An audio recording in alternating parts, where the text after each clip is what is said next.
Welcome back to class number 4.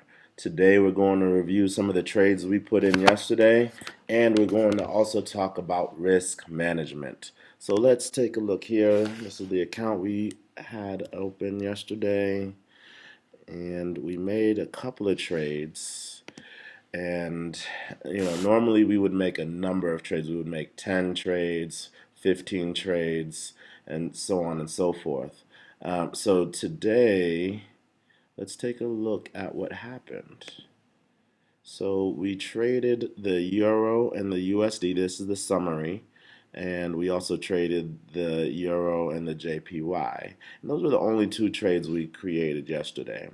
And let's see here. We actually bought this trade and then we sold this trade. Okay.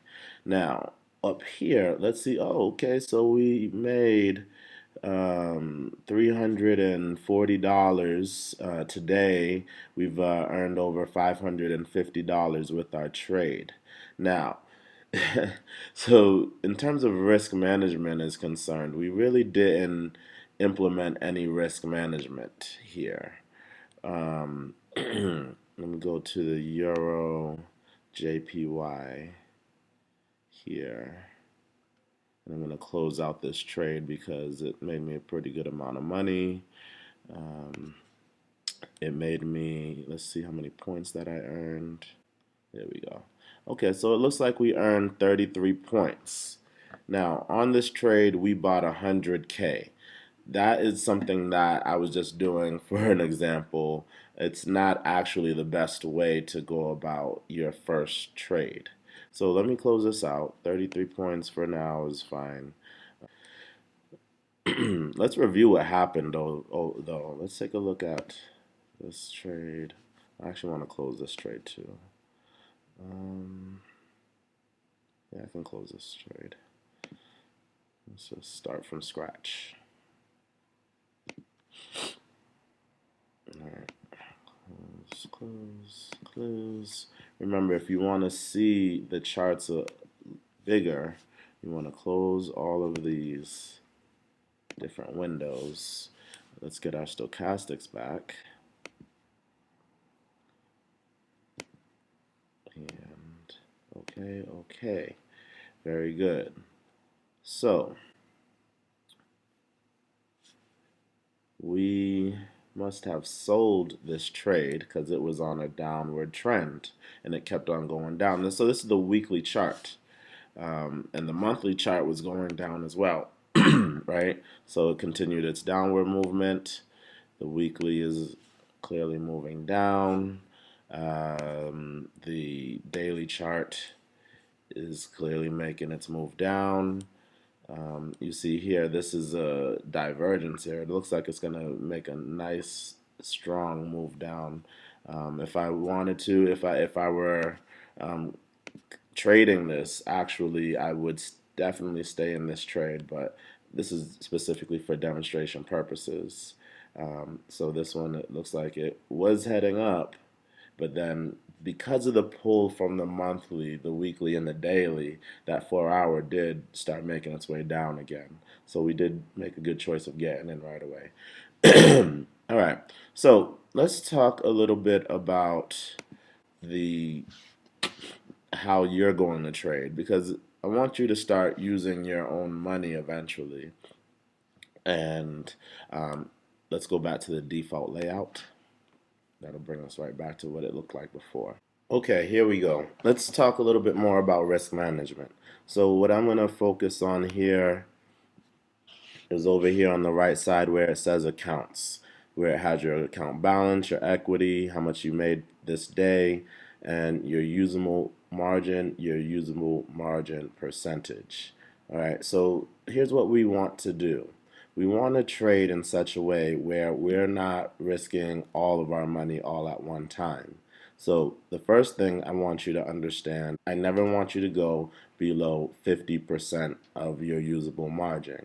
That means you're only going to be using maybe 60% or 70%, 55% or more, right? So what's going to happen is that when you make a trade, you're going to see your usable margin percentage continue to drop. So let's go ahead and start making trades just so that we could see the usable margin change.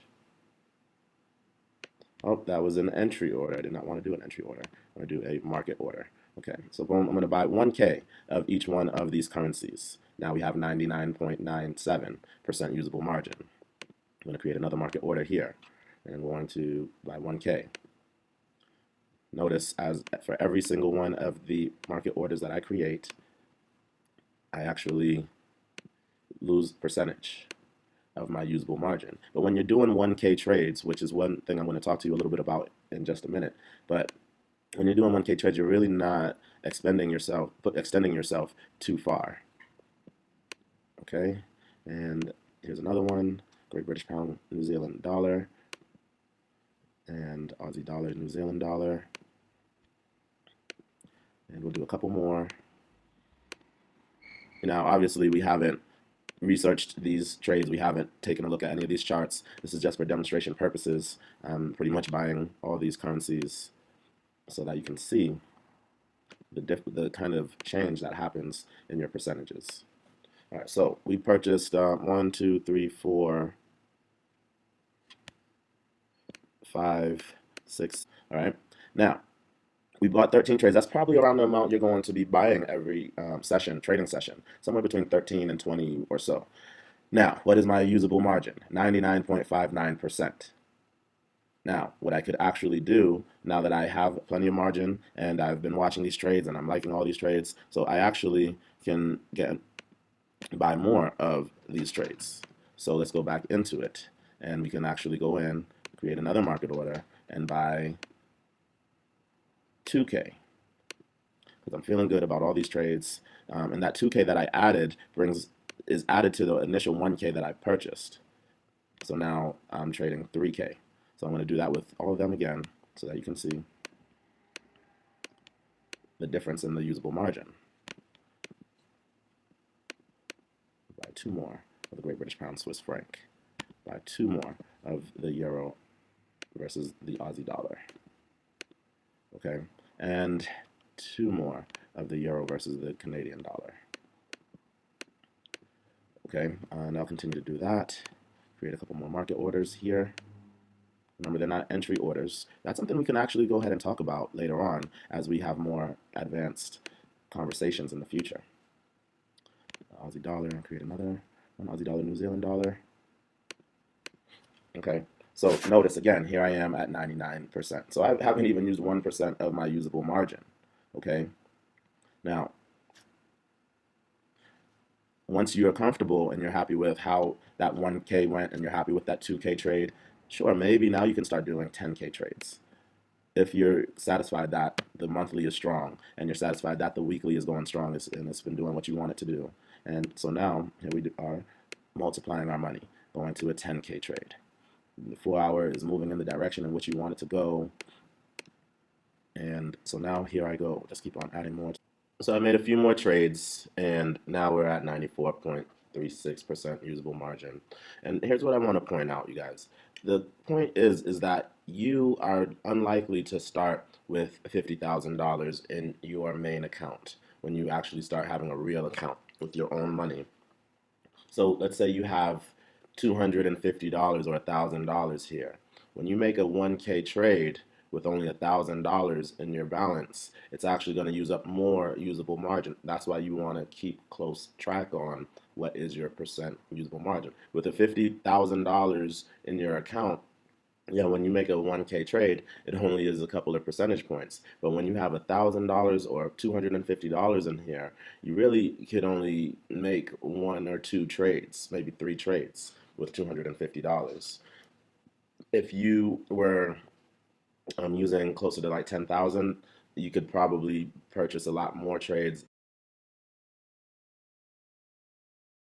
Okay, so let's continue and talk a little bit more about our risk management. So you learned that you're going to be making multiple trades in your demo, 15, 20 trades, and keeping an eye on those. Writing down your notes and taking a look at which trades you want to put in tomorrow or the next day and over the next week or so.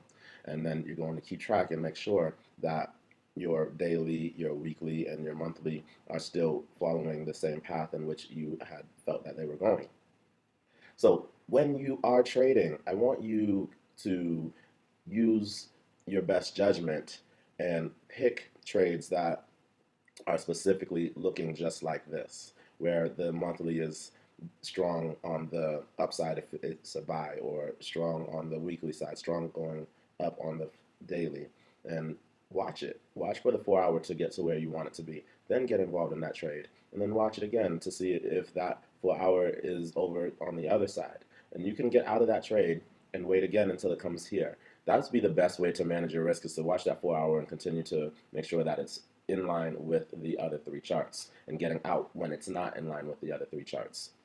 Same thing when you want to sell. Make sure that the monthly is in a strong downward movement. So is the weekly, so is the daily, and so is the 4 hour. Once it goes over and starts moving upwards, you may want to get out that trade. Right, when it crosses, you might want to get out that trade.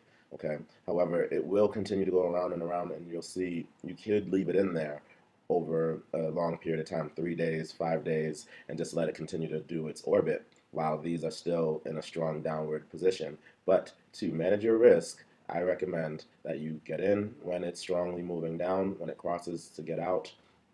And then when it comes back around, you're looking at your charts every day, at least twice a day, and checking to make sure that your 4 hour is doing what it's supposed to and your daily is doing what it's supposed to.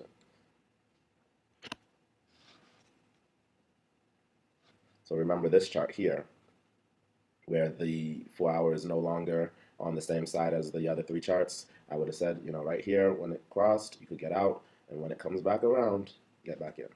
Okay, so that's today's lesson on risk management. We're also going to continue to give you more information about how the Forex market actually works. Why does it work this way? And the power that it could provide for you and your family for the rest of your life and for generations to come.